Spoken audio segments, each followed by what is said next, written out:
Welcome to the Angel Wonders 4 Tome In-Depth Tier List Guide. While there are a few tier lists that were made when the game was first released, they may be biased and outdated. Therefore, we consulted many sources to present you an updated and accurate tier list. My name is Eramusha. My name is Russie. And we will be the voice of this video.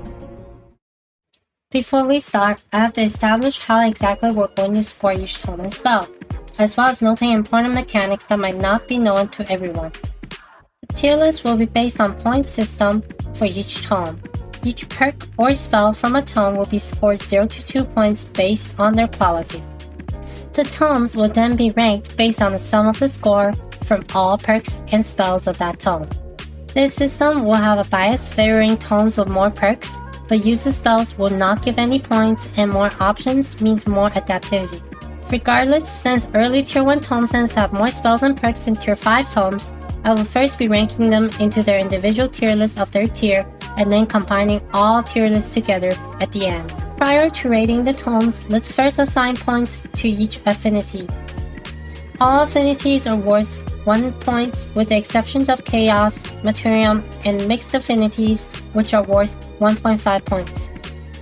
Chaos and Materium affinities are rated higher due to their stronger Empire development perks overall in the early game. Note that Siege, Root, Hard Province improvements of various affinities from Tier 3 to Tier 5 tomes will not be scored, as they are likely to be removed in upcoming patches based on observation of the current open beta. They are also functionally similar and comes in the late game. It is worth to note that summoning spells are useful for reinforcing faraway fights on your main army, and overworld channel spells does not have to be casted the turn to finish channeling, allowing you to have multiple overworld spells prepared at once to penalize a specific enemy army prior battle, depending on the situation. Here is an overview of how Tier 1 tomes will be placed based on their score. First, we have Tomes of Evocation, which is mostly chosen for mage or multi-attack builds.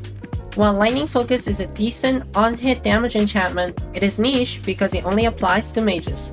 Fulmination is a mediocre AoE spell that does mediocre damage with a mediocre chance of dealing a mediocre debuff. Lightning Blade is very similar to Lightning Focus, but is more adaptable because it's more applicable to more types of units. Summon Luscious Storm Spirit is useful for reinforcing armies in the early game with mana. Its charge-based attack is outstanding for removing retaliation charges, and the unit is evolvable for a better transition into the mid-game. Evoker is one of the standard Tome Mage units. Compared to Fire Mages, they give up their AoE potential for a more consistent 3-target hit. The problem is that not all build runs Mages, and for builds that does, they will usually run Arcanist or Spellbreaker from the Mystic faction.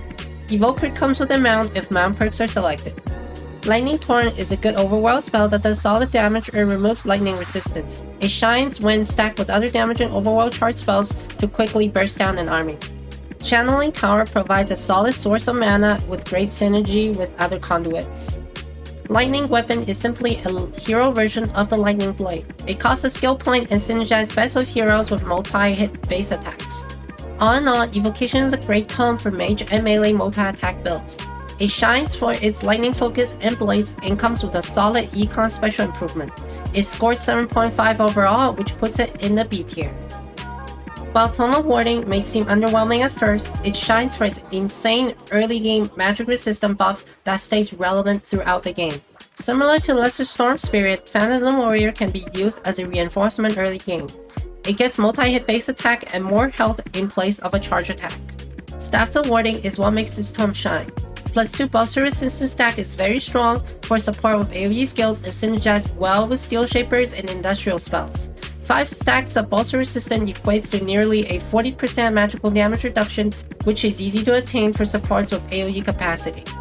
Marks of Invulnerability offers debuff removal, which becomes useful starting the mid-game.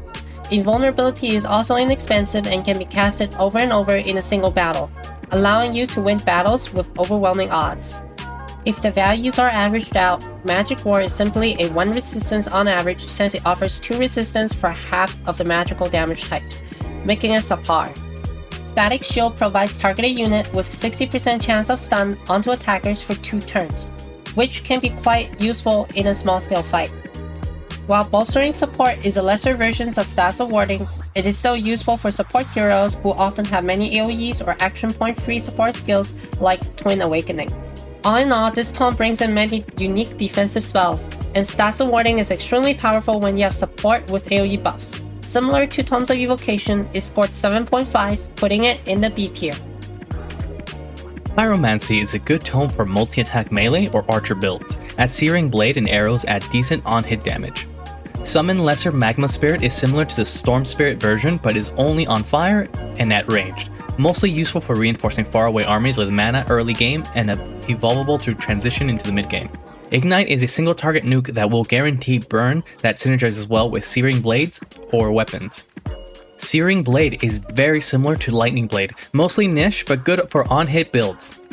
Pyromancers are fire versions of Evokers. They are niche, and mage builds will usually run Arcanist and Spellbreaker. Unlike Evokers and White Witch, Pyro will never come with mounts. Fiery Arrow is a ranged version of Searing Blade. It is only strong for multi-hit archer builds. Immolate is basically a I won't do decent damage unless they are on fire spell, and 30 mana and 20 casting point to cast is extremely costly. Ritual Pyre is a mediocre building with 4 stir synergy.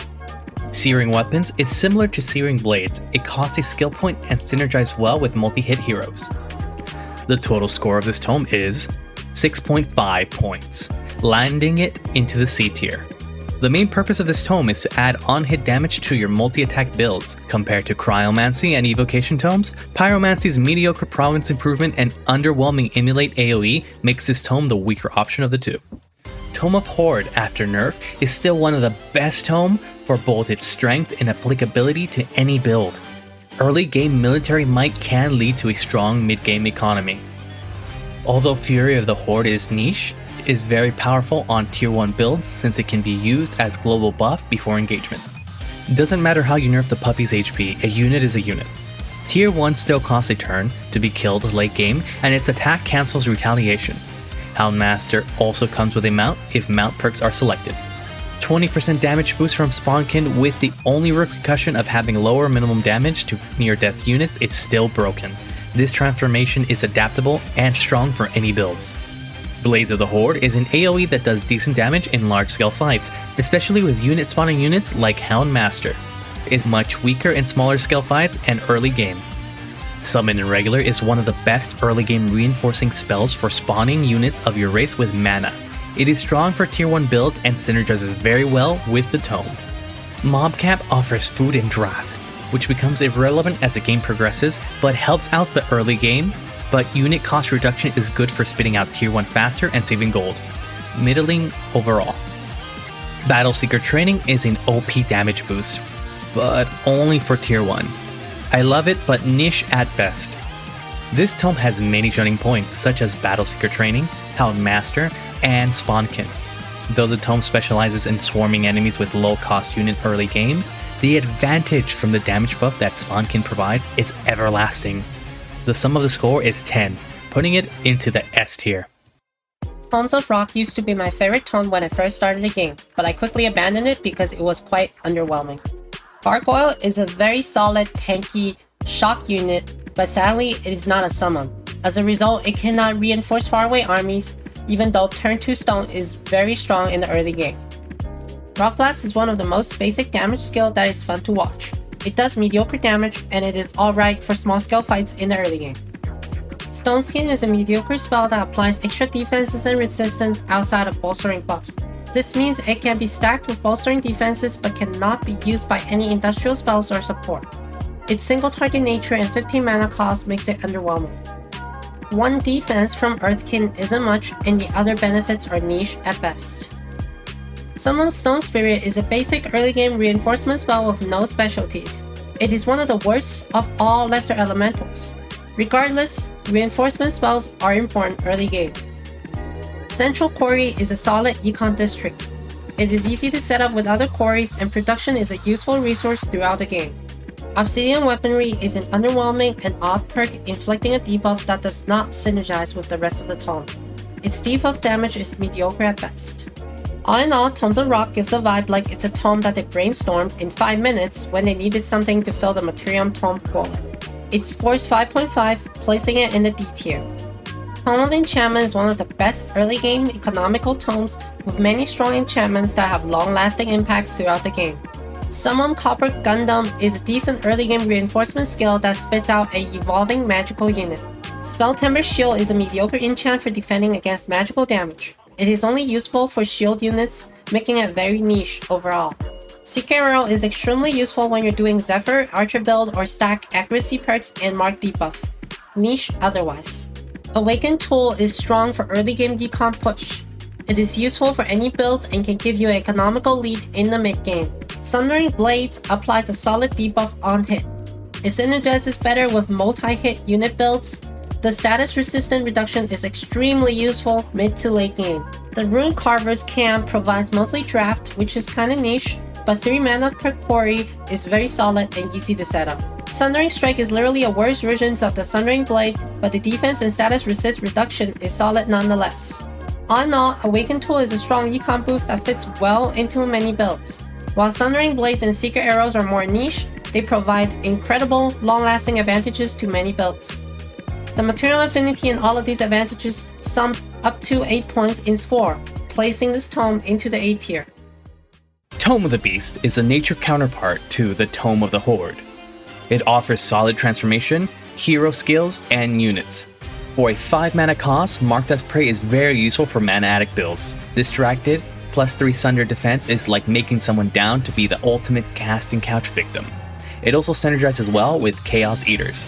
With Animal Kinship, 10% crit equals to 5% more damage on average. In additional situation, 15% damage boost is good. It becomes more consistent late game, where cavalries are more common. The summon wild animal is like playing a gacha game. Sometimes you get good stuff. As a reinforcement spell, it is very useful early game. All of the Wild is a strong buff for cavalry and animal heavy builds. Wild Speaker is a solid support unit, the nature version of Houndmaster. Unlike Houndmasters, they always take a tea break right before battles to hug their animals, before sending them to death. They can be mounted with mount perks. Wildlife Sanctuary offers early game food and plentiful draft, which becomes situationally useful and underwhelming as game progresses, and unlocks a niche animal unit production line. Pack Leader is a strong perk for cavalry and animal builds. All in all, the Tome offers powerful and long-lasting damage boosts for animal and cavalry builds. It also comes with a powerful support and debuff spell. The Tome scored 9 points in total, landing it in the S tier. Tome of Roots is mostly known for its annoying bind, prison, and on-hit poison damage enchants. Healing Roots is a mediocre healing skill. Similar to Searing Blades, Poison Blade is mostly useful for on-hit builds. Entwined Thrall is a neat skirmisher unit, and it being a summon means it is useful for early reinforcement. Vine Prison is also known as a tentacle horror for AIs, as AI prioritizes attacking nearby units, often causing the AI to waste their turn on massacring vines. It was nerfed recently to give all tentacles an expiration time. It is still a strong spell nonetheless. Poison Arrow is similar to Poison Blades, but only for ranged units. Herbalist is a solid mana pull with extra side effects that makes your army feel better. Poison Weapon is basically Poison Blade but costs 1 skill point, good for multi-hit heroes. All in all, this tome is chosen to be the ultimate early game AI counter, along with being a solid tome for multi-hit unit builds. This tome scored 7.5 overall, placing it in the B tier. Homes of the Faith is a healing-oriented tome that offers a strong single-target support unit and enchant. Faithful Whisper is a cool spell, but it's easier to and quicker to capture City State with 2 to 3 stacks. You can get the alignments back later by forgiving people from illegally crossing your border. Chaplain is a strong support unit. It is the stereotypical healer that you want to have and comes with the extra damage buff. Wrath of the Faithful can be hard-hitting in the mid-game in the right build, but underwhelming in other cases. Staffs of Mending provides a healing skill with no action point cost, which is very good even if it has no range. Ai.Mi Heal is mostly useful for quick recovery for faraway armies. Covenant is a solid mid-game city structure when your stability goes up. Abbey offers a solid research boost and has good synergy with farms. Mending Touch is the same thing as Staffs of Mending but only for heroes. It is a very solid healing skill that costs no action points. All in all, the Tome is useful in providing extra research and healing options. The Tome scored 6.5 overall, placing it in the C tier. Tome of Zeal is a good tome with spells that synergize with each other very well. It also offers another early game Yukon buff that can be used to push for economical advantages. The status reduction from Condemnation is useful in the late game, and Condemnation itself have great synergy with Zeal. Summon Zealot is a mediocre reinforcement spell for summoning Zeal units in the early game. Fanatic Workforce is the ordered version of the Awakened Pools. It provides more industry at the cost of more mana and casting points. It costs 15 mana per turn on average to upkeep the spell. It is more useful in the mid-game since food is more useful for growing cities in the early game. It requires a high amount of casting points to recast it regularly on all cities. Legion of Zeal is one of the most solid on-hit enchant for melees and has very good synergy with Condemn and Inspiring Chant. Inspiring Chant has very strong synergy with Zeal and offers a powerful offensive stacking buff in a very large area. Circle of Zealotry is honestly a little underwhelming in the early game, as it requires alignments to provide a good amount of draft, but its status as a Quarry gives it a bump for synergy with Quarry spams and Worker skill. As a ranged free action, Condemn is a very useful skill in the late game to reduce a single target's status resistance. All in all, while it may not be the best choice to be the first tome, Fanatic Workforce offers a strong economical buff that is applicable to any builds. Legion of Zeal also buffs a large variety of units, which synergizes very well with Inspiring Chant. And Condemn is a very strong debuff in the mid to late game that makes a difference between mind controlling an enemy or not. It scores 8 points overall, placing in the A tier next to Tome of Enchantment. Some may believe that Tome of Cryomancy is bad. However, single target freezes are powerful debuffs for small scale fights. Ice Coffin is usually part of the reason why you are here. It is a solid CC skill that you can spam to disable a high tier unit over and over. Powerful for small scale fights. White Witch is the better tome made units of the three. It sacrifices AoE damage for the niche of being oppressive in small scale fights. 2 Witch can nearly rotate and freeze any unit with low status resistance for the whole battle. They come with a mount if mounted perks are selected. Frost Arrows are mostly useful for on-hit builds. 20% extra damage against Frozen and Slow is a neat perk. Lesser Snow Spirit is a decent reinforcement spell. Although it comes with freezing skill, it doesn't do it reliably. Frost Blades is basically the melee version of Frost Arrow. Blizzard Inflicts status resistance reduction is a great synergy with the whole build. This also makes it relevant throughout the mid to late game, and the frost damage is solid. School of Cryomancy is a solid mana and research building. It is very strong on specific maps and with Marching Winter.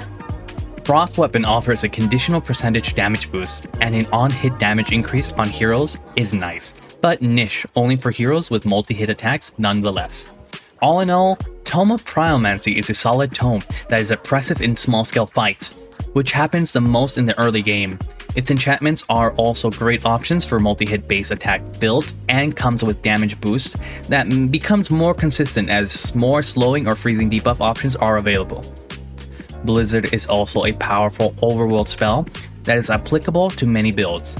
The tome scored 8 points, placing it in the A tier. Tome of Soul offers an alternative mana source in the early game where resources are more strained. However, its underwhelming spells, units, and enchants makes it niche in the military aspect. Bone Golem is an annoying unit that can eat dead stuff to be tankier. It dies but doesn't despawn skeletons to annoy you, and perform charge skills that breaks retaliation. Although it costs souls, it is definitely solid. Basically a way to trade 30 gold for 6 souls. It isn't worth it at all. Souls are meant to complement our economy as extra resources, and 30 gold is a very hefty cost. Soulfire is not very cost effective as it costs 10 souls to do mediocre AoE damage. Soul Overflow is an AoE strengthened buff that does not heal any health, but instead only raises your max health.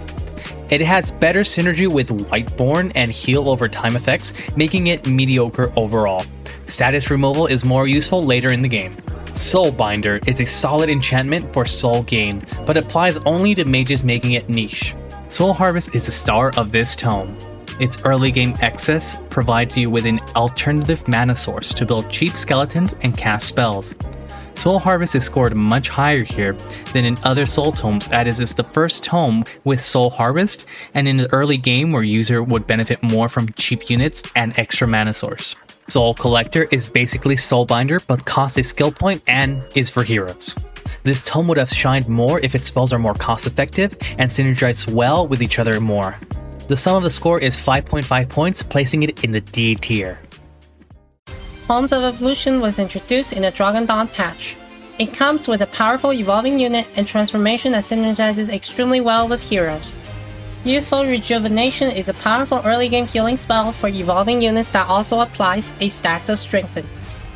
Slipped Hatchling is a good skirmisher with poison, useful for evolving into dragon later for dragon only builds.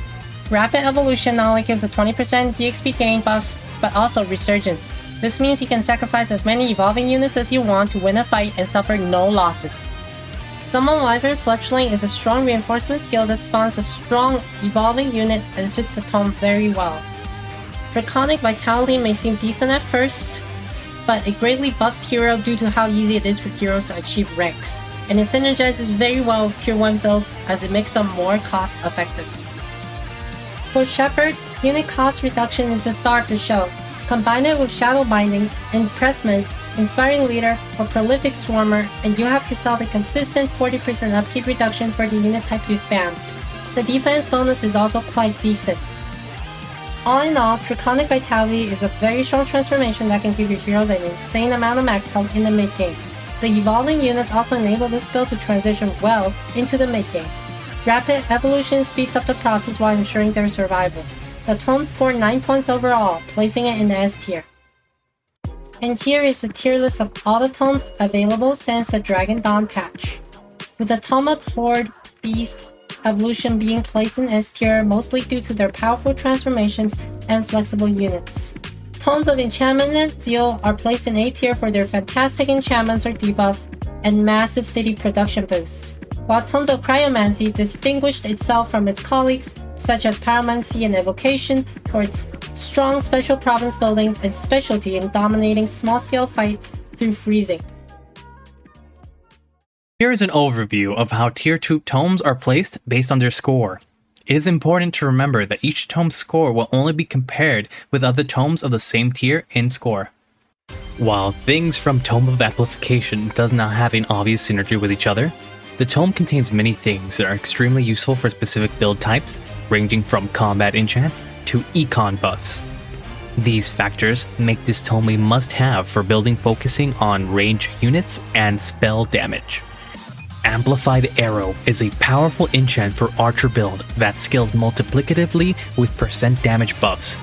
In situations where you normally output 140% of your base damage, 30% extra multiplicative damage will equate to a 42% damage increase, raising your total damage output to 182% of base damage instead of 170.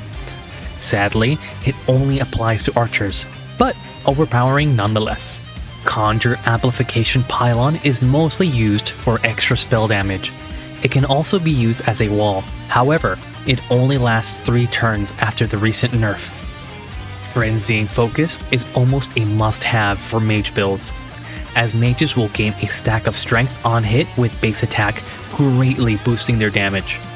Amplify Mind is a powerful city research buff that can yield 60 to 100 research per turn at the cost of 18 to 30 mana, depending on your city count. As most factions will only make 80 to 160 research per turn in this stage of the game, this spell can nearly double a faction's research in the early mid-game. Astral Blood is a strong transformation, as it offers 30 to 50 crit chance for all unit types of your race. That amounts to a 15 to 25% damage boost if at least one spell is casted each turn. Chain Lightning functions like an AoE spell with more consistency, with middling damage and no side effects. Resonance Field is a useful building for non-Wizard King rulers, as it is one of the few provinces that provides extra casting points. This can yield an extra 15 to 25 points depending on the cities owned. Spell amplification is strong. mostly chosen by people who like to cast damage spells over buffs. Tome of Amplification is an extremely strong book with powerful options such as Amplification Arrows and Frenzying Focus for ranged, Amplification Pylon and Hero Perk for spell damage, and Amplified Mind plus Resonance Field for Econ. For a faction high battle casting points, Astral Blood also offers massive damage boost comparable to Spawnkin with no downsides. Ultimately, this tome sums to a score of 9.5, placing this tome in the S tier of Tier 2 tomes. While this tome is strong, it is niche and useful for ranged builds, with massive AoE debuff that synergizes extremely well with Chaos Eater. Mental Mark offers an AoE 2 marked and 3 sunder resistance, making it powerful for ranged. It also synergizes with Chaos Eaters for a massive AoE damage nuke and heal. Scry Enemy is a mediocre vision spell overall, useful for preventing backdoors and outmaneuvering the enemy. Summon Watcher can be used for reinforcing armies afar. Watcher comes with Psychic Gaze, which hurts, has good range, and stuns, but Psychic Gaze requires 3 action points. They are battle mages that should be carefully kept in the back line. Tower of Truesight is so niche that it only is useful against players who emphasize stealth. Guided Projectile is usually why you are here for this tome. It greatly boosts your ranged unit's accuracy at extreme range, since most of the accuracy loss over long distances is due to obscuring effects from units or terrain. Precognition is a hero version of Guided Projectile, useful on archer and mage heroes. Scry is an extremely powerful and interesting book with buffs centered around ranged accuracy and battle mages. It also synergizes well with Tome of Pandemonium. However, as this tome is extremely specialized, it is less useful for most builds, leading to a lower overall score. All in all, this tome scored 6.5 points, placing it in the B tier. Tome of Mayhem is one of the underwhelming tomes. It centers around reducing enemy damage rather than inflicting more damage, making it unattractive. Summon Gremlin is a reinforcing skill that offers a squishy skirmisher unit specialized in making enemies more flankable. This is not effective on enemies and defensive stance. Although the displacement is neat, it is evened out by Gremlin's lower health. Mark of Misfortune basically translates to range unit, reduces target's damage by 5% on hit that lasts 3 turns. This can be very neat for archer builds with amplified arrows. Curse of Misfortune basically translates to reduce enemy damage in a 2 hex radius by 10% for 3 turns. While the area is large, it is underwhelming. Infectious Insanity is a good skill that causes enemies to attack each other over and over if they have low status resistance. It synergizes well with skills like Sundering Defense and Condemn. So Confusion is underwhelming as enemies can easily reposition prior to engagement, which they do anyways. Mark of Misfortune is the same deal as the enchantment version, but costs a skill point. Honestly, the skill point is better spent elsewhere. If Tome of Mayhem is more focused around spreading insanity and reducing status resistance, it would be a strong tome. However, it is oriented around reducing enemy damage, making it underwhelming. The total score is 4.5, placing it in the D tier. Tome of Revelry is designed to increase overall morale. However, morale is not difficult to gain in battles and can be easily capped. Although this tome offers a good unit, it will remain mediocre until more benefit and a higher cap for morale is added. Revel of Carnage will be a solid skill if it isn't that it only lasts 3 turns. This makes it niche for evolved builds. Scald is one of the strongest support units for its tier. Insanity on base attack is powerful, and 2 AoE buffs that can be used to buff and heal synergizes very well with Staff of Warding. Blood Fury weapon is useful for melee on-hit builds. Morale gain and strengthen stack on kill is also decent. Morale gain is easily capped. Percent morale gain from Revelry's Heart is unhelpful, as percent morale gain bonus does not help the build in defending against morale damage builds without external flat morale sources. The starting morale gain in sieges from Revel of Blood can be useful, but it's not important. The morale penalty for your enemies in sieges is more useful for morale damage builds. Carnival of Flesh only provides food and draft in the mid-game. By this time, draft is mostly only useful in wartime and food is becoming unimportant. Reveler's Triumph is a solid 20% crit damage gain and synergizes very well when your units have high crit chance. Although it is not as good as a flat 20% damage gain like Spawnkind, it is still strong nonetheless. The Tome of Revelry mostly stands out for its awesome Scald unit, and is occasionally taken for Blood Fury weapons with multi-hit builds. Other spells are often niche or unhelpful. The Tome scored 6 points overall, placing it in the B tier. Tomes of Artificing contains multiple general and strong enchantments and perks, making Artificing a strong tier 2 option for most builds. Since critical strikes also inflicts morale damage in addition to the extra 50% critical damage, 30% crit chance from Artesian Armament is basically an unconditional 15% damage boost for non-mages with the benefits of extra morale damage, making it a powerful option for most builds. Bolt Repeaters are quite powerful. Construct Bolt Repeater Siege Project makes sieges a walk in the park. Iron Golems are solid frontline units that provide status resistance to nearby units with its protective wall defensive stance. Sadly, it is not a summon spell and cannot be summoned to reinforce armies far away from cities owned. Artisan Fortifications are Bolt Repeaters on the defensive side. While it increases city fortification, it can be taken out by siege projects prior battle. Siege Magic is a unique enchantment that offers early access to siege damage.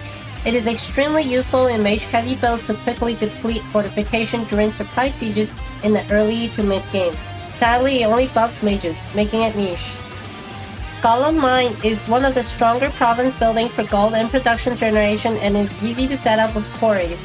It also spawns an Iron Golem for the worst fought in the city domain, making it a strong improvement overall. Golem Assistant is a strong hero perk since each sacrificable units make it easier for you to overwhelm enemies in a battle. Overall, the tome comes with many solid items that are applicable to most builds such as Bolt Repeaters and Golem Mines. It also offers powerful enchants such as Artesian Armament and Siege Magic that has long-lasting benefits throughout the game. The tome scored 9 points overall, placing it in the S tier. Tomes of Wind is a signature tome for all Zephyr builds. While having Flying Scouts is cool and all, it is mostly useful in large maps full of mountains. Abduct Cyclone only pulls one enemy to the hex. While it may be useful for ganking that one unit, the nature of selecting the nearest target prevents you from abducting units that may be at the center of a formation. This makes the spell niche. Unlike the previous two, Dust Storm is a legit debuff skill that can shut down a group of tightly packed ranged units.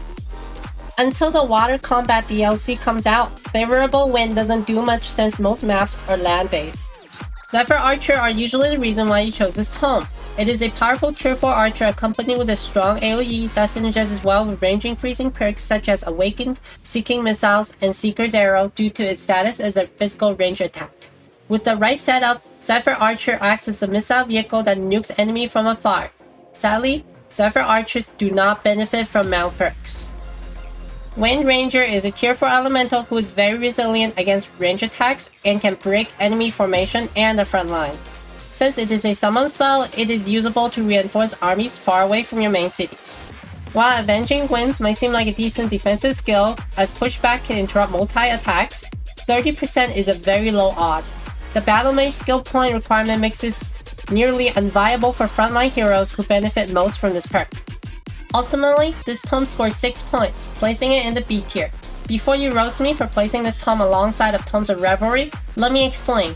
While Zephyr Archer is extremely powerful in the right build, the strength is reliant on the specific setup.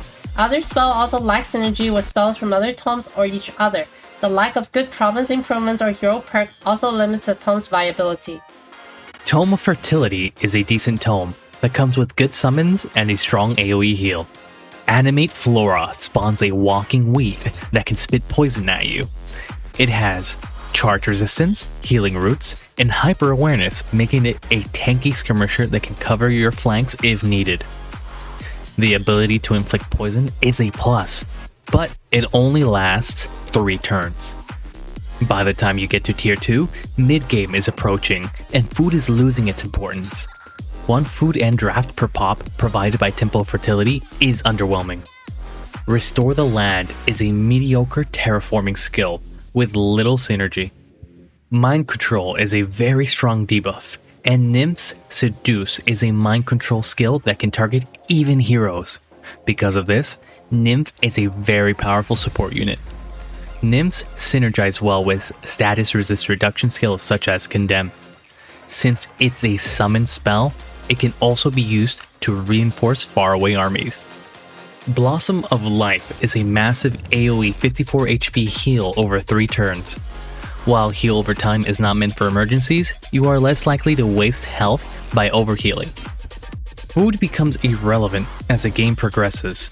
While the Bountiful Field offers a decent food income, it is not useful.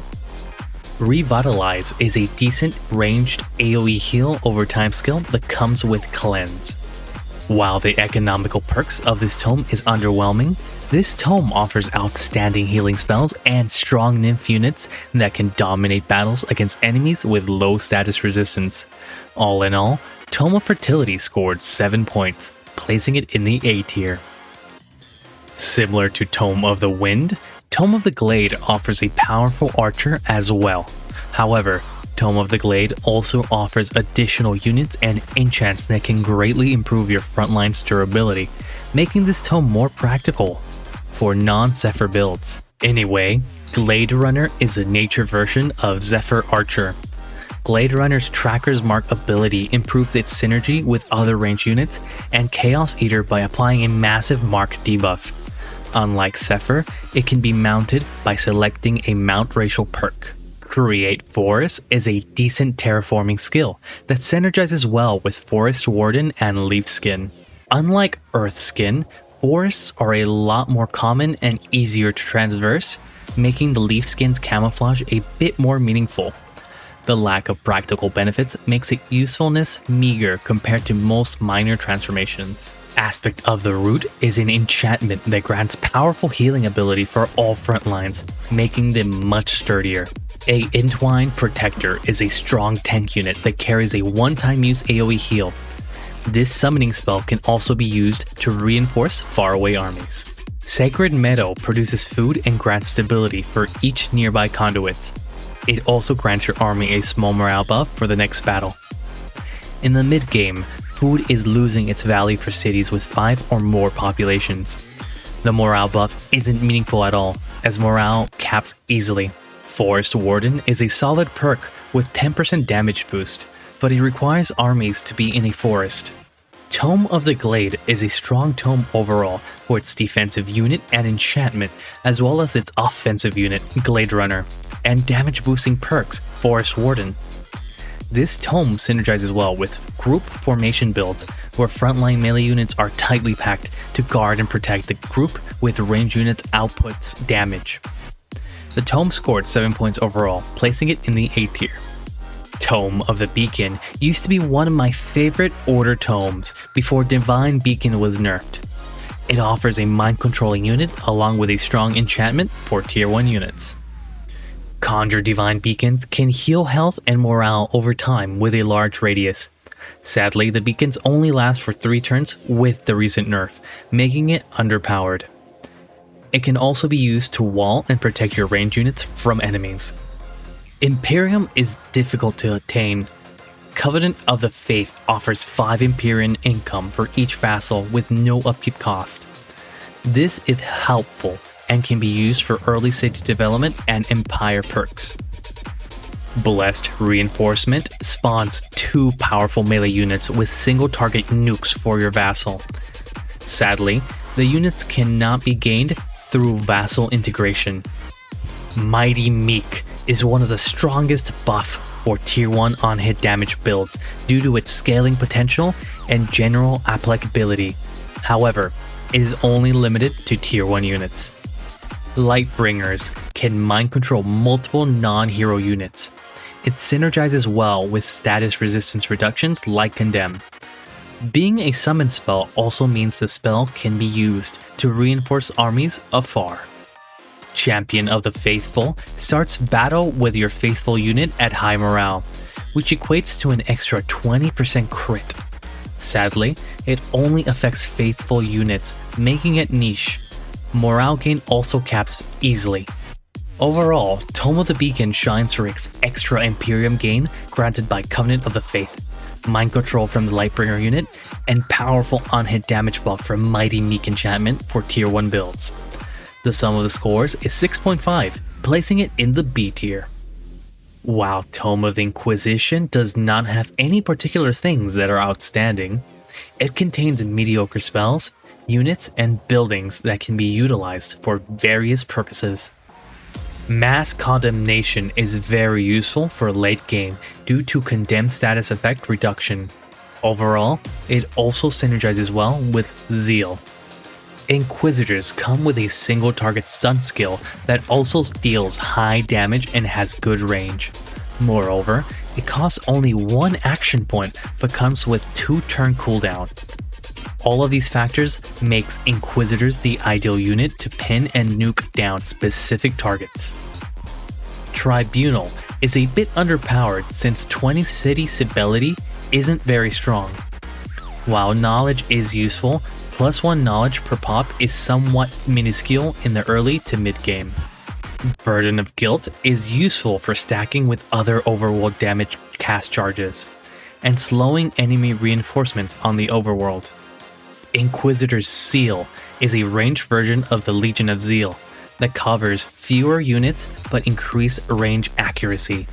Because of the limited unit type it applies to, it is niche.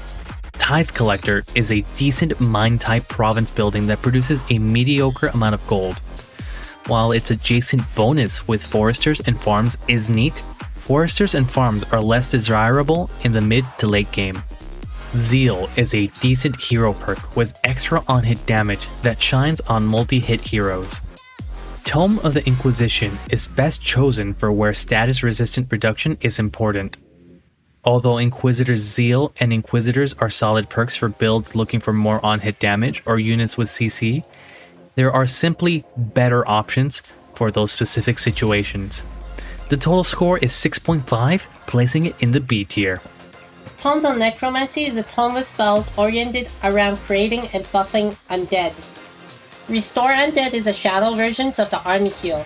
As it only affects undead, it is niche until Whiteborn transformation is used, with the main benefit of low casting point cost compared to Ai.Mi heal. Rotting Explosion blows up a zombie to do massive AoE. It is a solid skill to be used on your low health summoned zombies. Raid Zombie have a good synergy with Rotting Explosions. Although corpses can be a bit situational, the AoE nature of this spell allows you to raise up to 3 to 7 zombies mid-fight, potentially turning the tide and overwhelming your enemy. Necrotic Magic is a weaker version of Nature's Projectiles of Decay. However, the effect can be applied to a Battle Mage's AoE, and the Decay debuff is a strong damage overtime debuff that blocks healing. As it only applies to Battle Mages, and the Projectile Decay is available at Tier 3, Necrotic Magic is a bit niche nonetheless. Corrupted Soul excels at executing enemies with low morale. Therefore, this unit is much more fitting when combined with tomes that focuses on morale damage, such as Tomes of Doom Harrow. As a summon spell, it can be used to reinforce faraway armies away from your capital. Necromancer is a niche but powerful support that can revive and buff undead units, ensuring that your undead stays undead. Soul Harvest gives you an extra mana source to build units and cast spells. It also allows you to make cheap skeletons out of souls and draft. This perk is irrelevant if you already have Soul Harvest from Tome of Souls. Soul Well can passively generate souls and is a perfect building to have to prepare for the high cost of Whiteborn transformation. Unholy Leader offers a flat 10% damage boost for undead. While the damage boost is sizable, it is niche for undead units until Whiteborn transformation is used. Tomes of Necromancy shines for its synergy with undead units. It comes from Necromancer, the only tier 2 support who can revive other units. However, the Tome is less applicable for non-undead builds. All in all, the Tome scored 8 points, placing it in the A tier. Tomes of Doom Hero is one of my favorite Shadow builds. It focuses on dealing morale damage and is countered by units with morale immunity such as Undead. With Banshee while dealing large AoE morale damage, a group of Banshee in the front line can face in the middle of an enemy group and rout multiple units by wailing. Unit that Banshee failed to rout will suffer from multiple stacks of weaken and high fumble chance from low morale. This can overwhelm and rout a larger enemy army when combined with Cause Despair. As a summon spell, this spell can be used to reinforce army far away from your cities. Preludes of Doom causes enemy to start the battle with minus 10 morale, which is useful to lower the requirement for routing units, potentially starting a rout chain where demoralizing effect of a few units routing routs an entire enemy army. It is useful for morale damage builds overall. Cause Despair deals morale damage in a small AoE and can be used to start a rout chain when used in the right places. Similar to Preludes of Doom, it is only useful for morale damage builds. Joy Siphon Transformation enables your multi-hit units to drain 9 to 15 morale in a single turn, as the on-hit effect also applies to your retaliation attacks and attacks of opportunity. It can be used to rout a specific units in a single turn depending on the situation. The morale gain also ensures more critical strikes, and critical strikes apply 5 morale damages on hit. Pearl Weaponry has great synergy with the rest of the perks to ensure the consistency of the powerful 30% damage boost. Unfortunately, the effect only applies to melee units.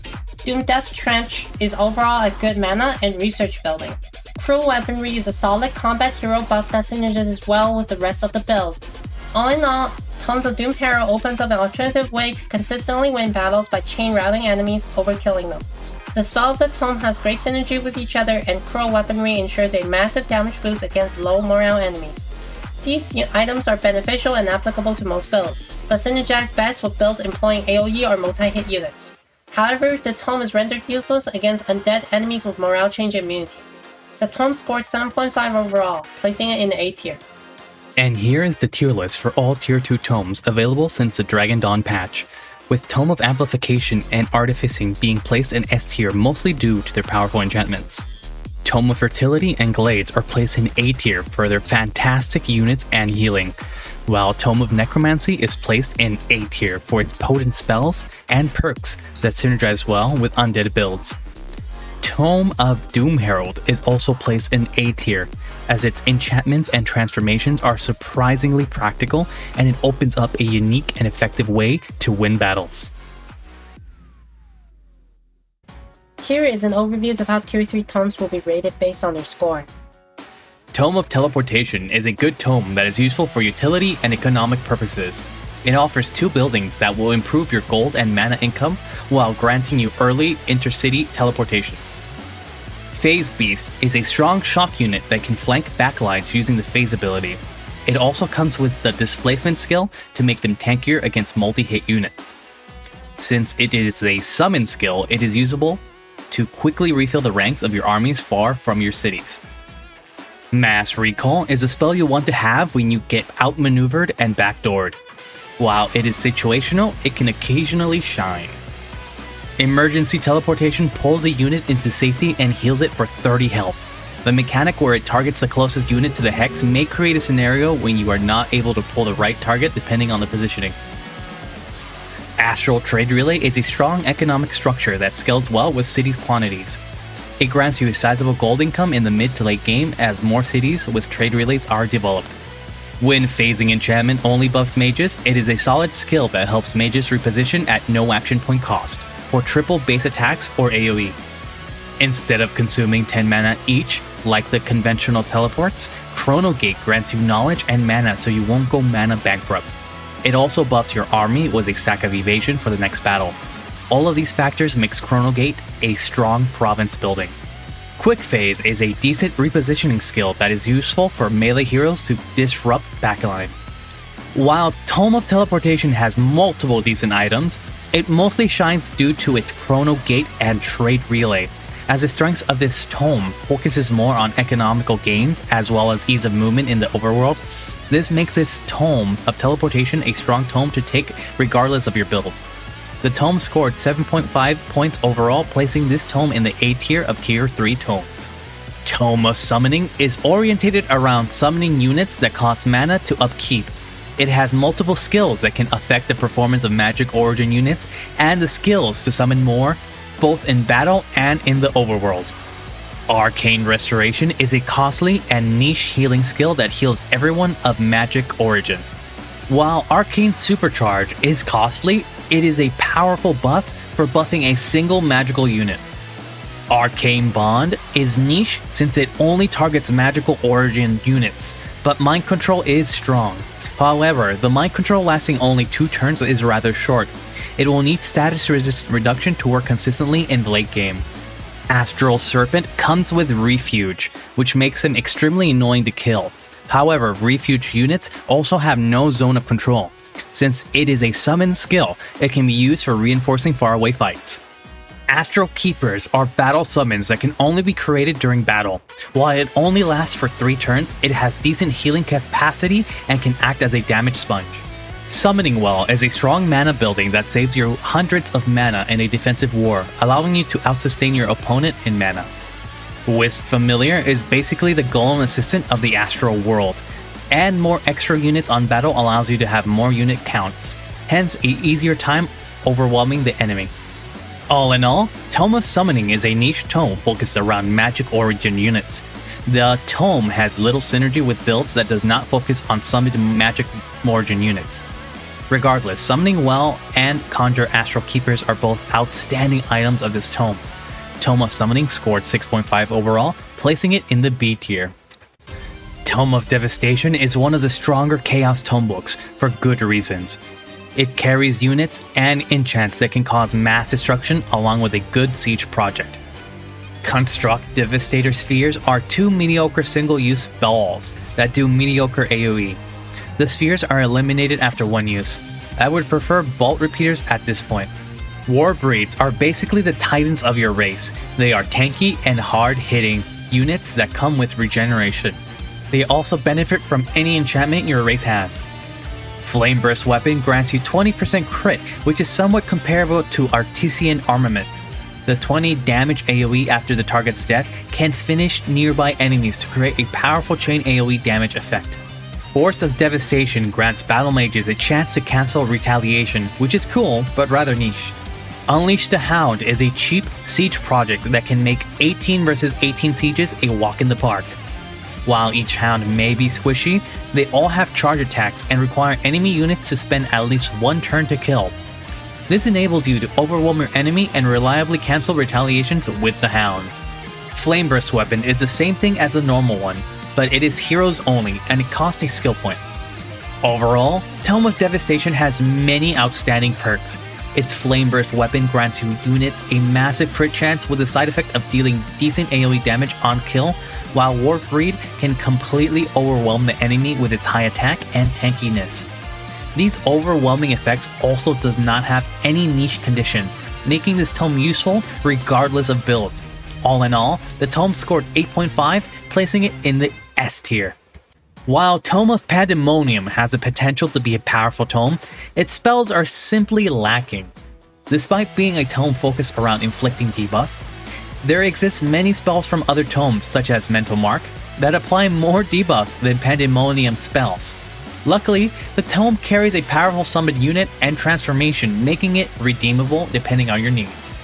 Summoned Chaos Eater can be used to reinforce armies. Chaos Eater is one of the stronger and most unique battle mages that can perform AoE nuking damage while healing with Consume Chaos. It also synergizes extremely well with many debuff spells such as Mental Mark. Mass Hysteria is an AoE debuff spell that applies only a single debuff, which is extremely underwhelming when compared to Mental Mark.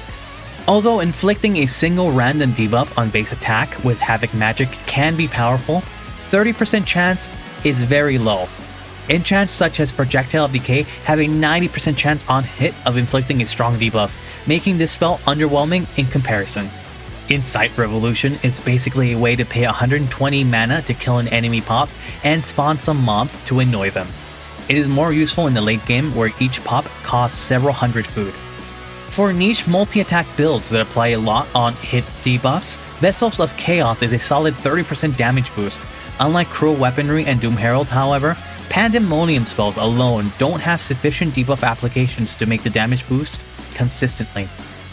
It is still a very strong transformation regardless, considering that debuffs are common in the late game, making 20% damage boost on average a reasonable estimate with the help of other tome debuffs. Havoc Magic here is the same thing as regular Havoc Magic. The skill point is definitely better spent elsewhere. All in all, Tome of Pandemonium shines for its Chaos Eater and Vessel of Chaos transformation. However, all of its other spells are underpowered and it will require debuff skills and enchants from other tomes to bring Chaos Eaters and Chaos transformation to its fullest potential. Overall, the tome scored 6.5 points, placing it in the B tier. Tome of Terramancy is a Earth-themed tome that comes with many decent spells, useful for various purposes. While the damage it deals is mediocre, slowing is a specialty of Systemic Shock. The speed differences between units can cause AI to trickle in their units, making them easier to beat. It also has an odd synergy with Tier 1 Frost Tome. Crushing Earth grants a 60% chance to delete a Tier 3 unit, which can be neat. When combined with effects such as Condemn, the effect is more reliable. Earth Shatter is a neat terraforming skill that allows you to expand through mountain ranges. While the damage is mediocre, it can double as an overworld damage dealing spell. Summon Stone Spirit can be used to reinforce armies far away from cities. It is useful for flanking the back line against archers or mages and rooting them to ensure they cannot attack for the turn. Tremor Ritual nullifies most defensive buildings, useful in the late game. The on-hit damage bonus from Leaden Blow synergizes as well with multi-strike weapons. With immobilization applied on hit, it makes it useful for tanking melee flankers that seek to disrupt range backline. While spells of this tome does not have much synergy with each other, there are several unique and decent spells that can be helpful in various of situations, such as Tremor Ritual and Earth Shatter. The total score is 6.5, placing it in the B tier. Tome of Transmutation offers several outstanding spells and perks that can be powerful in specific builds. Melt Armor is a mediocre AoE damage that comes with strong debuff. Transmute Resource is an extremely strong econ skill for factions focused on spamming conduits and mana production, as it grants an insane amount of resource income at the cost of mana production alone. Stun is a powerful debuff, and AoE Stun is even more threatening. Transmuters synergize well with spells such as Mass Condemn that provide status reduction. 4 transmuters can reliably perma-stun a small group of 3 or 4 units. Moreover, stealing defense on hit with shift bolts is extremely powerful, and have great synergy with steel shapers and industrial spells. While status reduction can be useful in the late game, the limitation of gaining 1 stack per turn from adaptive armor is underwhelming. Unlike its cousin, Earthkin, Steel Skin grants a reasonable +2 armor. While the armor gain isn't significant, it is passive and useful. Similar to the regular version, adaptive armor is more useful in the late game. However, there are plentiful good options in the hero skill trees, making this underwhelming comparatively, at the cost of a skill point. All in all, the tome mostly shines for its Transmute Resource enchant, Transmuter unit, and Steel Skin transformation. While the other perks may be a bit lackluster, the enchantment and mage units are extremely potent. The total score is 7, placing it in the A tier. Tome of Psycho mostly focuses on healing and blocking healing. Diffuse Health is a solid 2-hex healing spell that also nukes a single target. Parting Gift is a buff that synergizes well with vines and battle summons that could be mass-produced and dies easily, such as vines. Projectiles of Decay is a powerful ranged-based attack damage enchant that applies Decay, a powerful debuff that deals 10 damage per turn and blocks heals. It synergizes well with multi-hit range builds and amplified arrow enchantment, and is applicable to both range units and mages. Druid of the Cycle is a decent support that can revive and execute units. While it can revive multiple allies in a single battle, it has to kill an enemy unit to do so. Cycle of Season is mostly useful in a defensive war.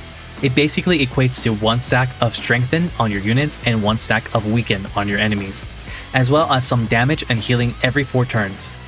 While Withering Decay does not have the unhit damage that the regular Projectile of Decay brings, Decay is still a powerful debuff with a strong dot and blocks heal.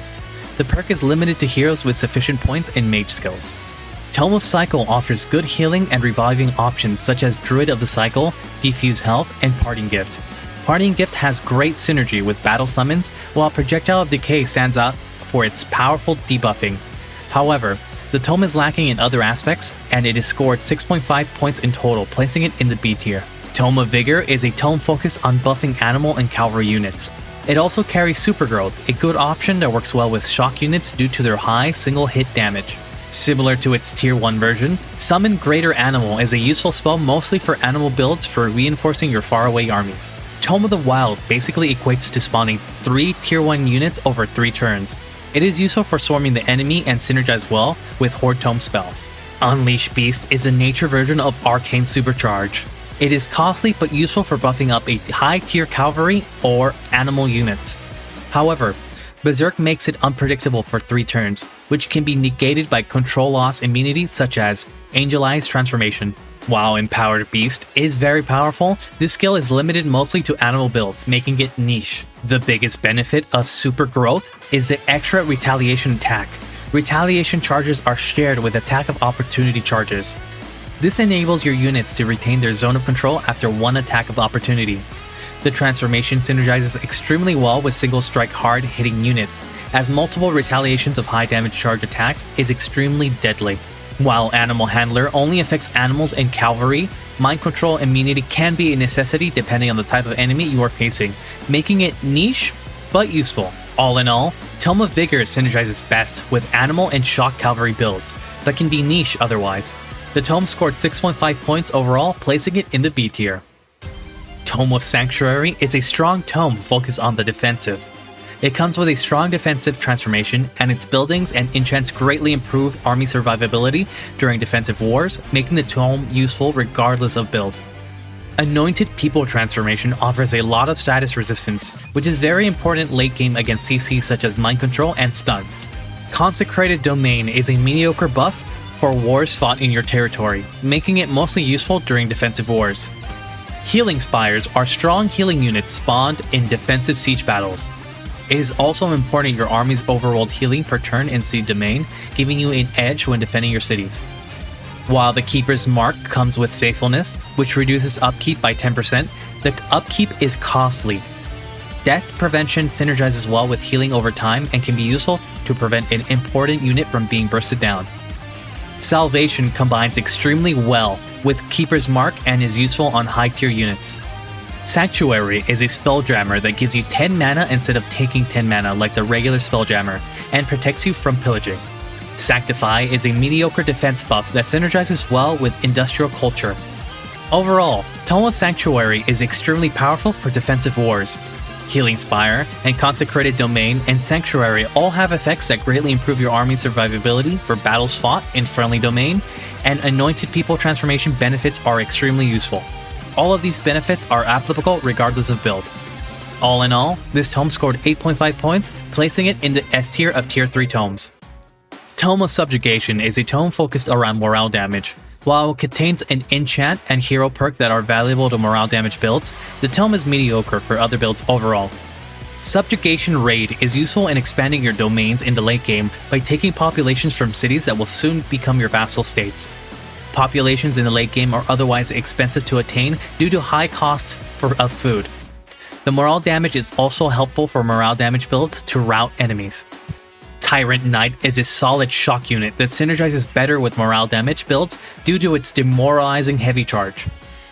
Final Ultimatum is a useful skill for morale damage builds as it is used to steal units post-routing when you have casting points remaining. It is otherwise a win more spell that is only usable when a minority enemy routs from the death of the majority. Baron's Palace is a strong econ building for factions with multi-race, but does not fit with mono-race factions. Intimidating Aura is an important enchant for melee morale damage builds. It is situationally helpful for other builds. It can stack with Intimidation Aura from Nightmares and Tyrant Sword and Shield Origin. Terrifying Aura is similar to Intimidating Aura, but only for heroes. It is useful only for morale damage builds.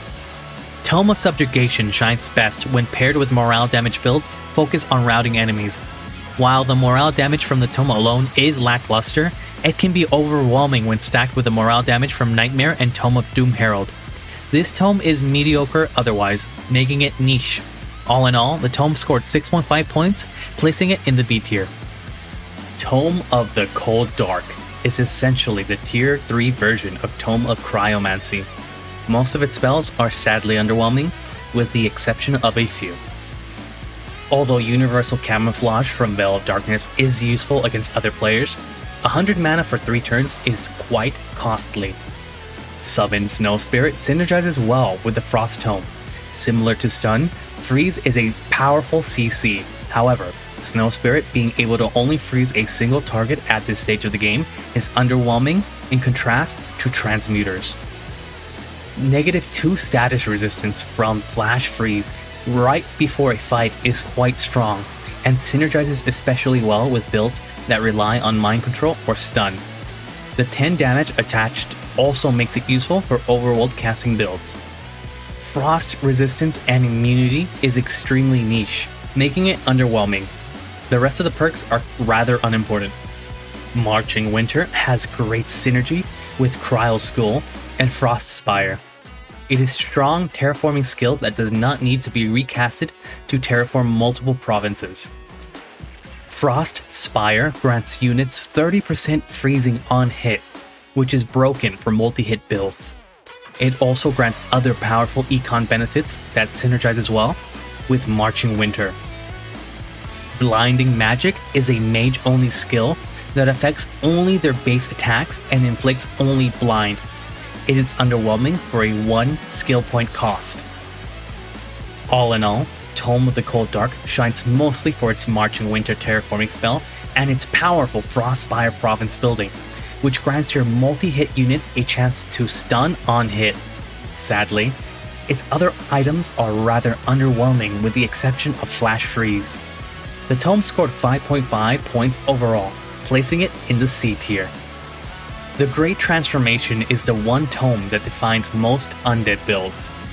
Necrotic Spire is a strong defensive building that works only on undead, making it niche. Domain of Death is useful for defensive wars. While 10% damage is good, it only works on undead. Desecrate Structure exchanges a flat cost of 50 souls for 5 mana per turn income with no upkeep. It is mostly useful for long games with large maps. Whiteborn is usually the reason why you are here. Lifesteal on hit alone is very strong, but sadly it no longer synergizes with AoE abilities after the Dragon Dawn patch. Morale and Poison immunity are both good, making you immune to morale damage. The undead status makes it synergize well with other undead spells, and its early availability compared to other major transformations makes it more impactful in shorter games as well. Feated Legion grants you a weakening aura, which synergizes well with dark units, and 10 extra max HP is reasonably good. Soul Harvest gives you an extra mana source to build units and cast spells. It also allows you to make cheap skeletons out of souls and draft. This perk is irrelevant if you already have Soul Harvest from Tome of Souls. Weakening Aura, specifically for heroes, is probably not worth a skill point unless you are Dark Culture. All in all, this tome is a core tome for all undead builds, as it transforms your race into undead, opening many synergy and possibilities. It is less useful otherwise, as the major benefits available in this tome is not applicable to living beings. The total score is 7, placing it in the A tier. Tome of Dragon stands out for its major transformation involving tier 3 units and solid enchant that inflicts multiple debuffs. Flamer Focus grants your mages a Fire Bomb ability, which is a weird 3-point costing skill with good range and debuffs. It synergizes well with Chaos Eater from Pandemonium Tome.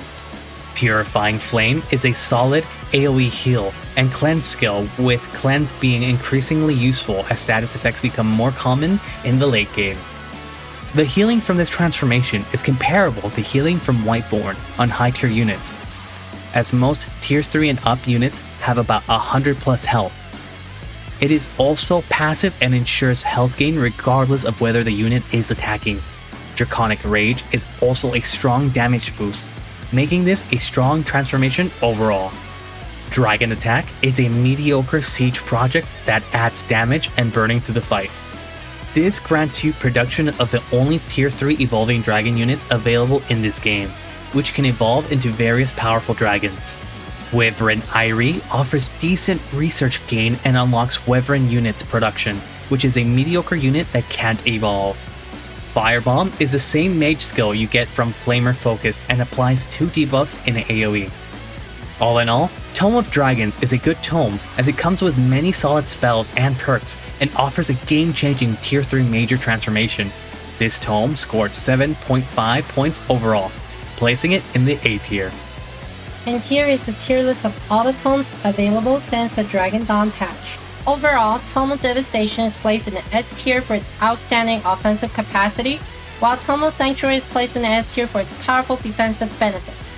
While Tome of Teleportation, Transmutation, Necromancy, and Dragon may not be game-changing for every kind of build, they are ranked A tier as they're exceptionally potent in their niche, with Teleportation focusing on economical gain and army movement, Transmutation on Econ and CC mages, Necromancy for undead builds, and Dragon for dragon transformation.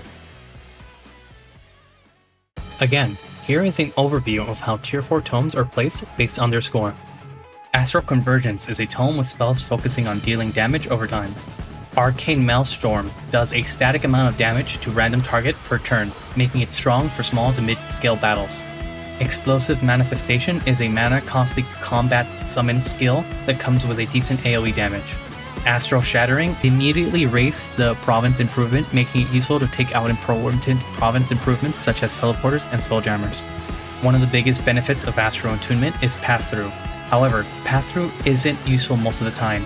The econ aspect of this transformation is also lackluster. Assuming 60 pop in your empire, it will take 10 turns to recover the amount of mana spent to cast, and 30 turns to recover the amount of knowledge spent to research this. Synergize quite well with transmute resources regardless. Cascading Power is a powerful overworld spell that adds an additional effect to all involved battles, with its damage ramping up as combat becomes longer. 12 mana upkeep per turn is a fair price to pay during wartime as they supplement extra damage during battle for no cost. Arcane Surge is a powerful hero buff that enables a 3 to 5 stack of strengthening, bolster defense, and resistance for the entire battle. It is very potent but limited only to battle mages heroes.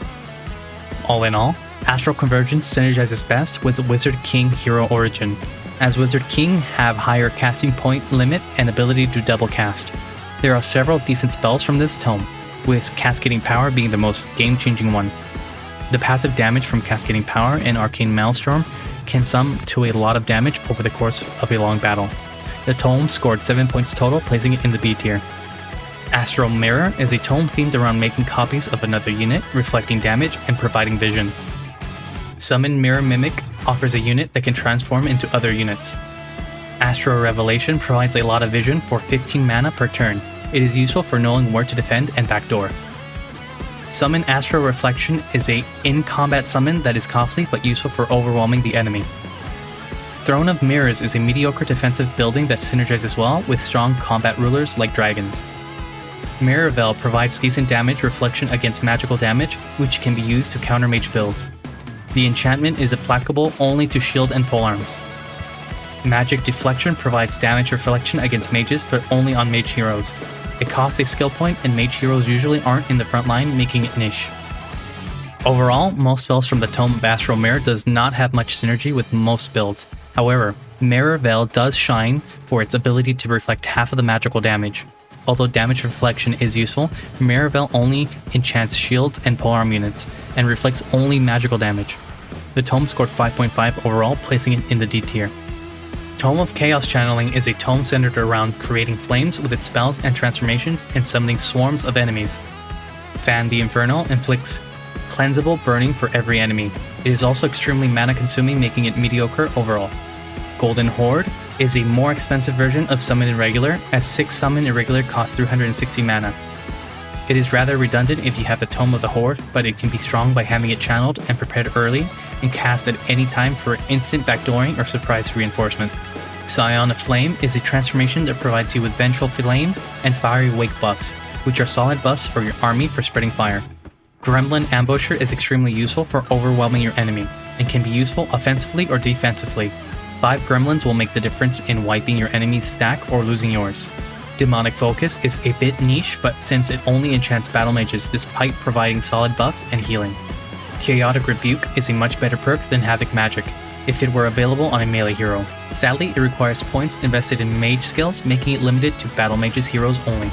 All in all, while Burning is an alright damage over time debuff, it is not outstanding. The spells of this tome does not have any exceptional synergy with each other or other builds, making it underwhelming. However, it does shine for its Gremlin Ambushers. Tome of Chaos Channeling scored 6 points total, placing it in the C tier. Tome of Demon Gate is a tome centered around, surprise surprise, summoning demons. It is useful for its powerful transformation and early tier 5 summon. Fight for Power is an odd spell that kills one unit to make a stronger one. The whole spell's mana cost is equivalent to a tier 1 summon spell. It is mostly useful for summoning a tier 5 demon, Balor, early by merging tier 4 fiends.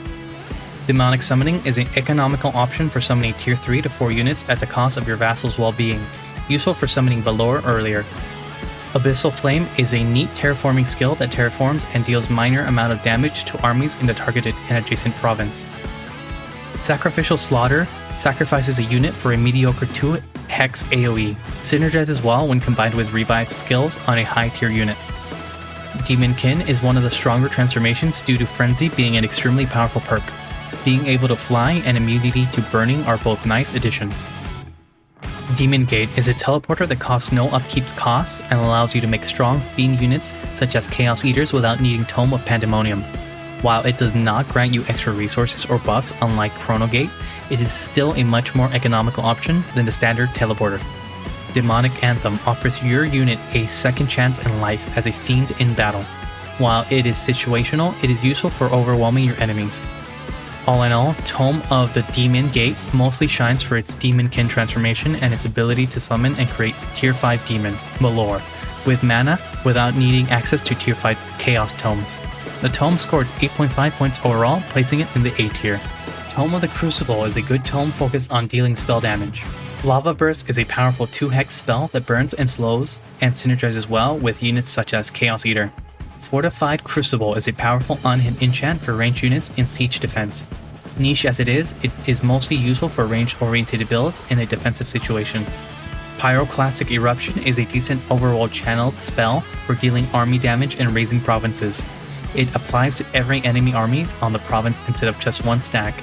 It immediately raises the province improvement, making it useful to take out important province improvements such as teleporters and spelljammers.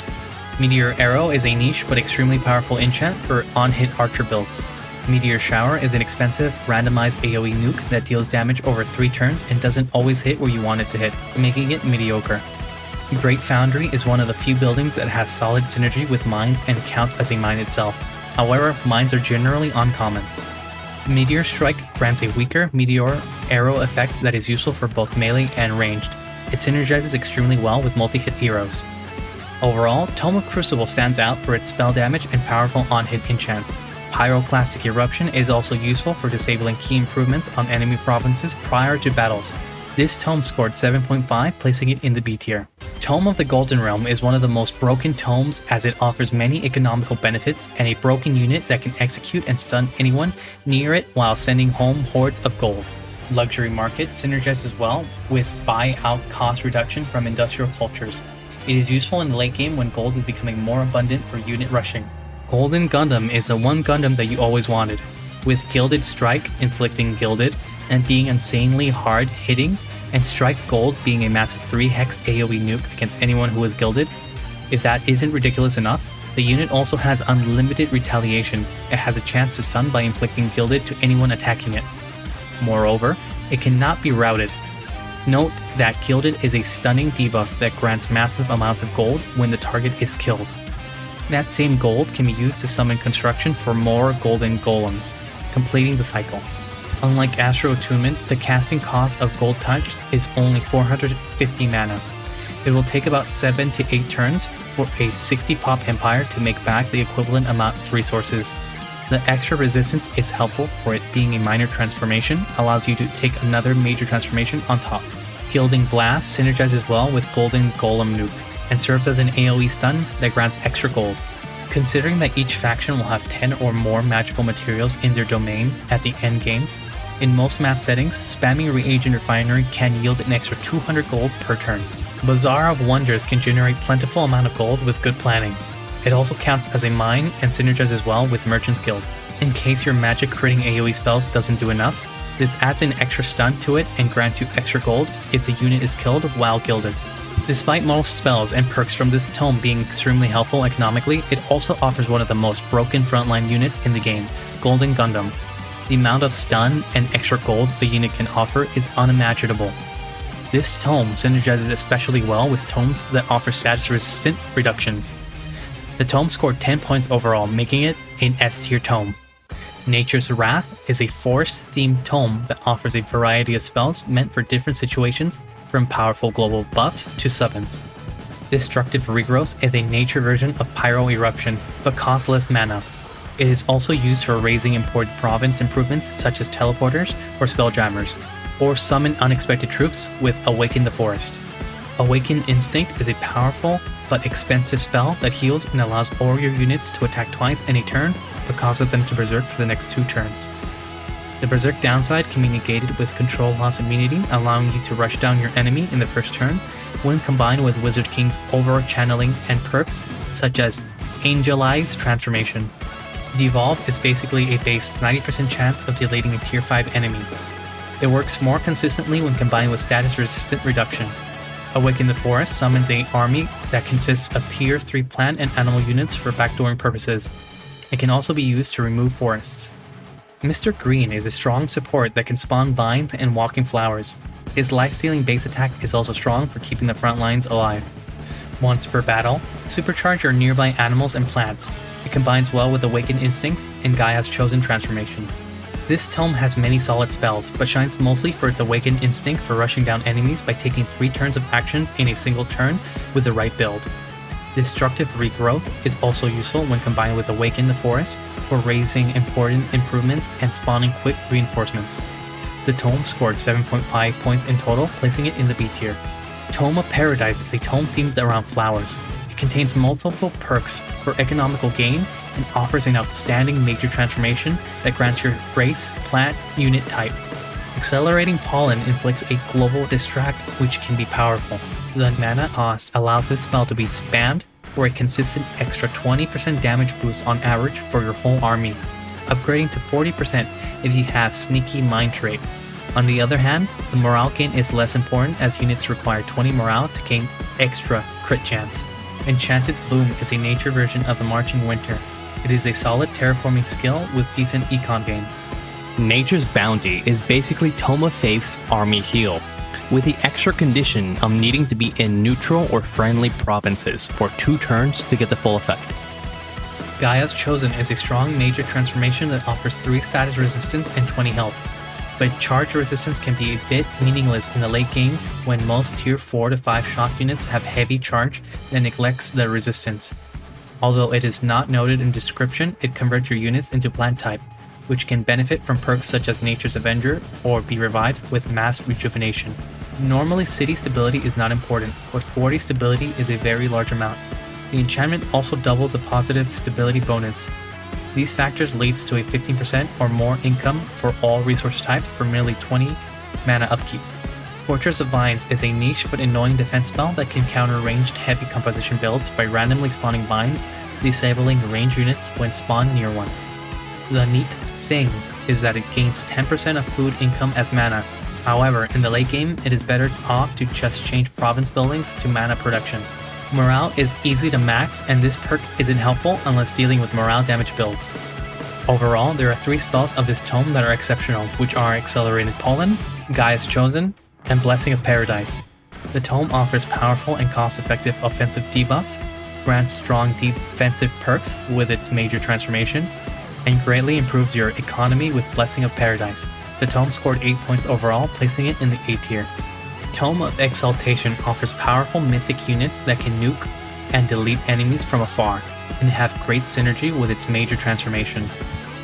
Angel Eyes grants control loss immunity, which is extremely useful when combined with berserking nature spells such as Awaken Instinct. Flying is also useful for flanking enemies and outmaneuvering others in the overworld. Angel Eyes also grants Faithful, which allows you to host a larger army and synergizes well with Shine of Smiting, assuming that it was not already attained through enchantments such as Keeper's Mark or Staves of Mending. Ascended Warrior combines well with evolving units such as dragons. 120 mana can be a bit costly regardless.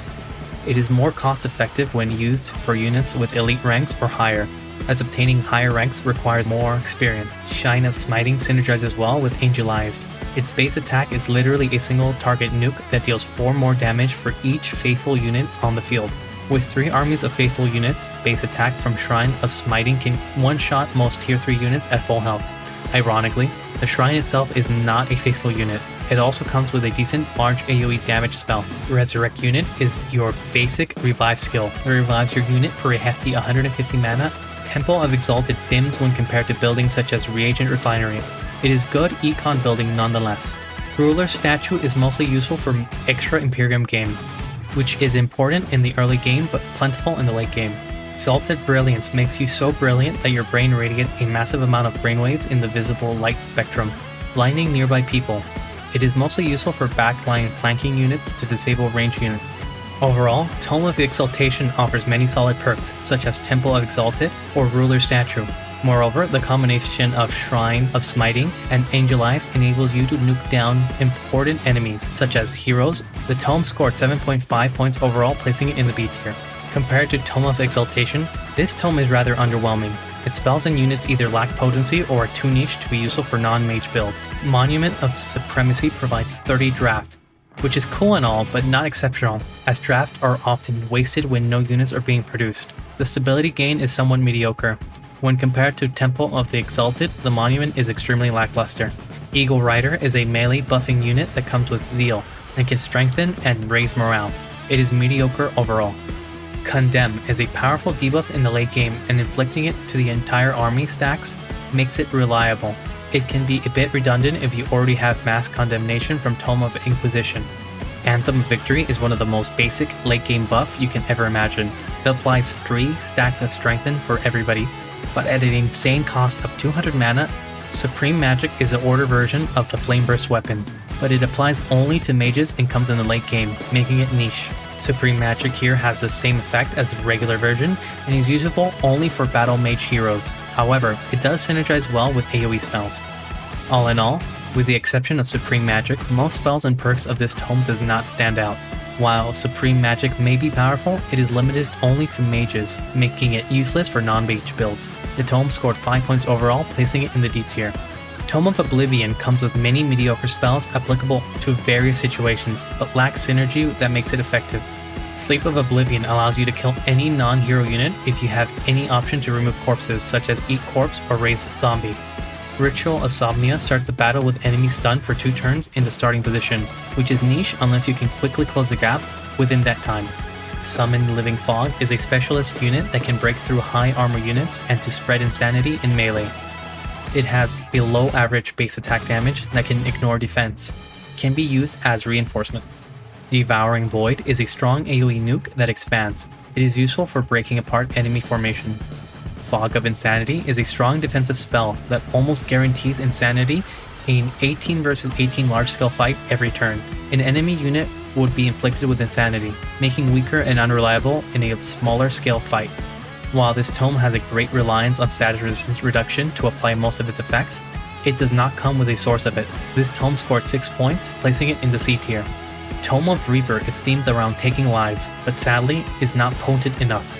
Construct Soul Siphon grants decaying zombies, which aren't as useful as Chaos Battle Puppies, especially when it takes at least 1 turn to reach the enemy in the start of the siege. This siege project is mostly useful for the 40 souls gain. Marked for Death kills an enemy unit in 3 turns, and is not very spammable since it consumes 50 casting points. Greater Reanimation is a shadow version of Mass Revive, but doesn't actually revive the target. Harvest Population is a spell that converts 45 mana into 60 souls at a cost of 1 late game pop.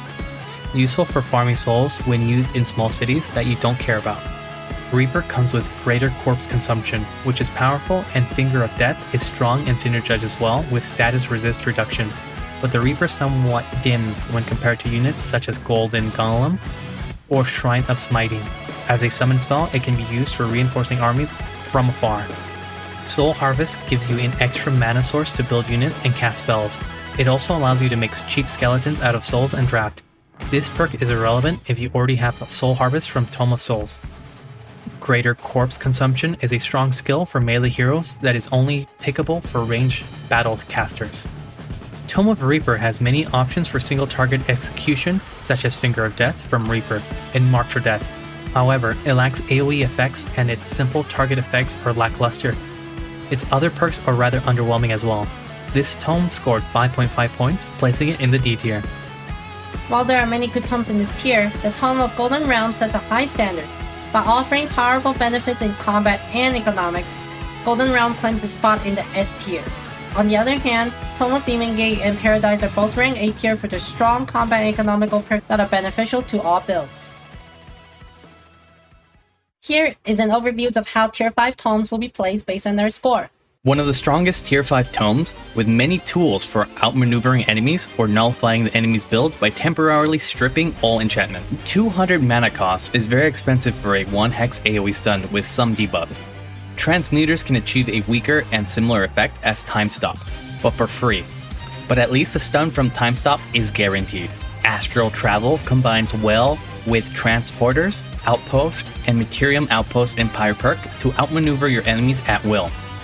It also is useful for bailing out your ruler from a bad spot or making surprise attacks when combined with Teleporter Outpost combo and summon spells. Although Cosmic Overdrive only enchants summoned magical units, 30% damage is very strong regardless. Disrupt Wave strips the enemy completely naked of enchants and buffs for 3 turns, which is extremely strong in the late game. Maximize Magic allows your magic to crit more, and synergizes well with Gilded Magic. Ultimately, Tome of Archmage shines for its Astral Travel and Disrupt Wave, which are extremely useful regardless of build. Cosmic Overdrive is also very powerful for builds focused on summoned units. This tome scored 7.5 points overall, placing it in the S tier. Tome of Chaos Lord is the final Chaos Tome that grants you a variety of tactical and summoning spells, grants extra benefits on kill, such as spawning demons. Summon Balor comes with a powerful AoE nuke that grants him Strengthened. He also spawns demons when killing non-hero units and explodes when he dies. However, 2-pop is an extremely costly price in the late game unless used in a dummy low-pop city. Demon Onslaught is a less potent version of Nature's Awakened Instinct at the same cost, but without the Berserk downside.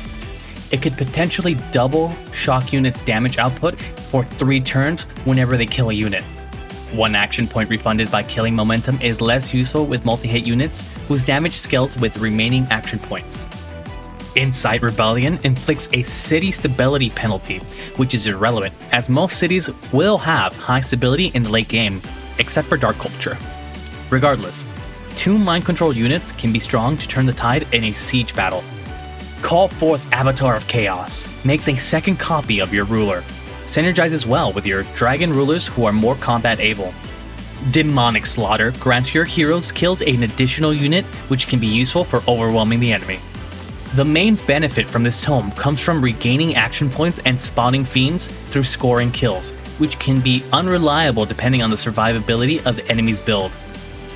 While its tools can be useful to most builds, the tome has more synergy with hard-hitting cavalry units and strong combat rulers.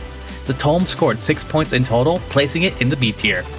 Tome of Creator comes with powerful global damage spells as well as strong summon and enchants. Tectonic Shatter's immediate global 30 damage plus stun is strong when combined with status resist reduction.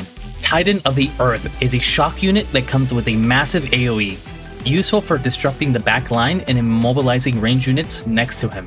Earth Shattering Engine doesn't do damage but slows and removes defensive stands and retaliation, which can be niche.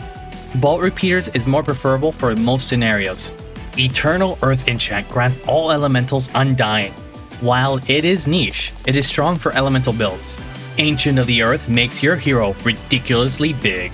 30% extra damage and 20 more hit points with no downsides are strong boon. All in all, the Tome is outstanding for its strong global stunning spell and hero perk, which is useful for any build type. The summon and enchant are both decent for their intended purposes. The total score is 6 points, placing it in the B tier. Tome of the Goddess of Nature is an extremely strong tome for builds focused on plant and animal, but the tools it offers are less impactful for other setups. Forest Awareness provides a massive amount of vision, which is more useful against players. Honestly, Astral Revelation can accomplish a similar effect, but with less upkeep. This enchant is very powerful on multi-hit units. Since it affects plants, it synergizes very well with Gaia's transformation. Mass Rejuvenation revives anyone who are vegetables and animals, and synergizes extremely well with Gaia's Chosen. Compared to other revive spells, this spell's low casting point cost makes this spell cost effective and reusable. Avatar of Nature is more useful for multi-hit heroes, granting them a high chance to inflict multi-debuffs in a single turn. This tome is S tier for builds that utilizes Gaia's Chosen transformation, as both Mass Rejuvenation and Force of Nature is extremely powerful when used in a plant build. However, the tome is less practical on other builds, but still shines for its mass healing spell nonetheless. Due to its niche and the fact that it only offers 3 spells, the total score is 6 points, placing it in the B tier of tier 5 tomes overall. Tome of the God Emperor offers both defensive and offensive spells that work best with order-related units, but at a mediocre potency when compared to other tier 5 tomes. Divine Protection grants your army resurgence right before the fight, so you can sacrifice as many units as you want as long as you win. Exalted Champion is useful for buffing your OP heroes, and they will become the ultimate unstoppable force that you always wanted them to be for 3 turns. Wrath of the Emperor is a powerful overworld spell that deals a large amount of damage. It also inflicts Demoralize and Condemn.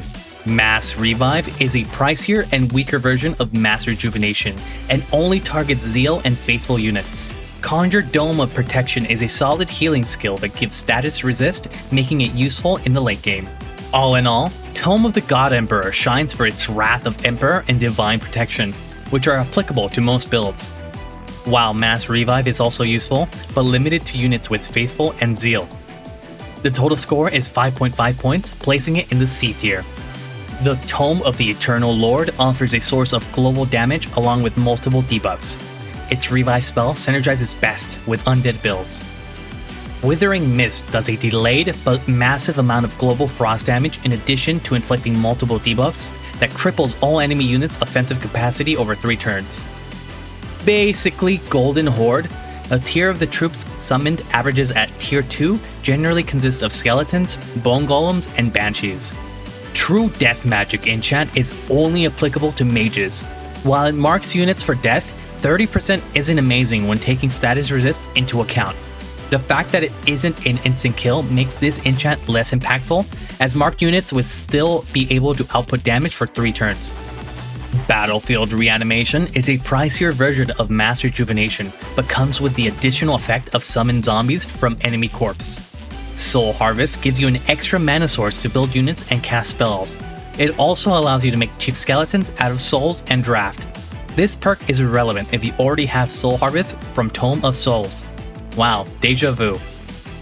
Eternal One is a decent perk that replaces your hero's death in battle with a 2-turn death timer instead. All in all, the tome excels at dealing global damage, inflicting crippling debuffs, and reviving heroes or undead units.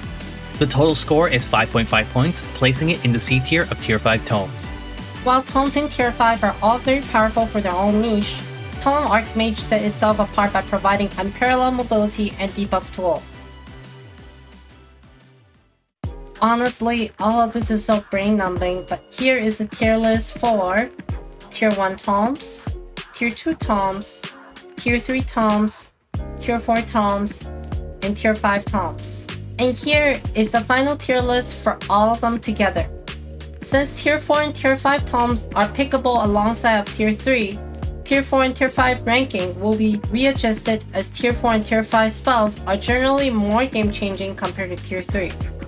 Tier 4 tomes that were placed below A tier are bumped by 1 rank up to A. Tier 5 tomes that are placed in S and A tier will both be considered S rank, while Tier 5 tomes placed below A tier are considered A tier tomes when placed alongside 4 and 3 tomes. Age of Wonders 4 is a game with emphasis on synergy. While a few tomes are objectively better than others, many tomes are extremely powerful as well, but only with specific setups. As long as the condition to get Tier 4 or Tier 5 tomes are met, it is not necessary for a build to stay with one affinity. Strong multi-affinity builds are more common than strong mono or dual affinity builds.